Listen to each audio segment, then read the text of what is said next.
নারীদের সম্পর্কে একটা গুরুত্বপূর্ণ তথ্য কি জানেন? আপনি তাকে যা বলবেন সে আস্তে আস্তে তাই হতে থাকবে। কি বিশ্বাস হচ্ছে না? এই যেমন ধরেন, আপনি তাকে বললেন তুমি দেখতে কিন্তু ভারী মিষ্টি, তখন সে পরিপাটি হয়ে নিজেকে আরো গুছিয়ে রাখা শুরু করবে। আপনি যদি তাকে ভালো বলেন, সে আরো ভালো হতে থাকবে। আপনি যদি বলেন যে তোমার মনের মধ্যে অনেক মায়া, ভালোর জন্য তুমি নিমেষেই যে কোনো জিনিস কুরবানি দিতে পারো, তখন সে সেটা রপ্ত করতে শুরু করবে। কিন্তু যখনই আপনি তার খুঁত ধরা শুরু করবেন আর তার ছোট ছোট বিষয়গুলোকে বড় বানিয়ে সবার সামনে তাকে অপমান করে ছোট করবেন, সে এটা পারে না, সে ওটা করে না, সে একজন বেয়াদব, সে একজন অসভ্য, মুখে মুখে তর্ক করে, সে একজন মারাত্মক রাগী, তেজি, জিদ্দি মহিলা, এই ধরনের কথাগুলো তাকে যখন কষ্ট দিয়ে বলবেন, সে কিন্তু আস্তে আস্তে তাই হতে থাকবে। কারণ তখন সে ইতোমধ্যেই জেনে গেছে যে আমার আর ভালো কিছু প্রকাশ করার মতো কিছু নেই। সবার সামনে আমি যখন খারাপ হয়েই গেছি, তো আরো খারাপ হয়ে যাই। তখন আর সে কারো সামনে নিজেকে সঠিক প্রমাণ করতে প্রয়োজনীয়তা অনুভব করবে না। সে ধরেই নিবে যে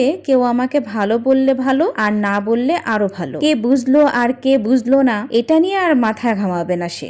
এইটুকু তার ঠিকই বোধগম্য হয়ে যাবে যে আমি সবাইকে সম্মান দেখিয়ে লাইনে পিছনে দাঁড়াই অথবা সামনে, সব অবস্থাতেই আমি খারাপ। এভাবেই আপনি আস্তে আস্তে তাকে হারিয়ে ফেলবেন। আর একজন নারী কখনোই একদিনে বা একটা কারণে নিজেকে সরিয়ে নেয় না, এর পেছনে থাকে কোটি কোটি কারণ। এজন্যই কথায় আছে না, কথাতেই জয় আর কথাতেই ক্ষয়। কারো ভুল ধরিয়ে দিতে হয় একান্তেই, সবার গোপনে। আর কারো প্রশংসা করতে হয় তাকে সামনে রেখেই, সবার সামনে। কারো প্রশংসা করাটাও কিন্তু একটা মহৎ গুণ, যা মানুষের স্বভাব এবং আচরণ নিমেষেই পরিবর্তন করতে পারে। মানুষ কথা তো বলতে শিখে যায় 2 বছরে, কিন্তু কোন কথা কোথায় কিভাবে বলতে হবে সেটা হয়তো শেখা হয় না 50 বছরেও। এটাও কিন্তু মানুষের জীবনে একটা বড় ব্যর্থতা।